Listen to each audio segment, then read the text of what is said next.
તો અમદાવાદમાં કુખ્યાત આરોપી અઝહરની વેજલપુરથી ધરપકડ કરવામાં આવી છે। નામદાર કોર્ટે શરતી જામીન આપ્યા બાદ ફરાર થયો હતો આરોપી। કુખ્યાત આરોપી સામે ખંડણી, હત્યા, મારામારી સહિતના ગુના નોંધાયેલા છે। છેલ્લા 1.5 વર્ષથી અમદાવાદ ભરૂચમાં નાસ્તો ફરતો હતો આરોપી।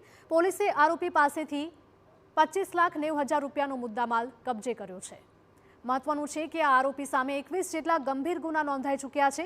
આરોપી વિરુદ્ધ ખંડણી, હત્યા, હત્યાનો પ્રયાસ, મારામારી, ગુજસી ટોક જેવા ગંભીર પ્રકારના ગુના નોંધાયેલા છે। ત્યારે પોલીસે આરોપીની ધરપકડ કરી વધુ કાર્યવાહી હાથ ધરી છે।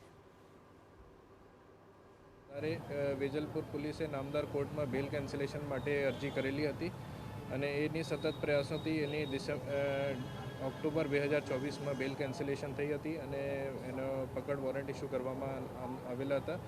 ત્યારથી 1.5 વર્ષથી એ ફરતા હતા અને ભરૂચ અને ખેડામાં જુદા જુદા જગ્યાએ પોલીસથી ધરપકડથી બચવામાં પ્રયાસ કરવામાં એ ફરતા હતા અને એને ચોક્કસ બાતમી આધારે એક સંયુક્ત ઓપરેશનમાં કાલે ધરપકડ થયેલી।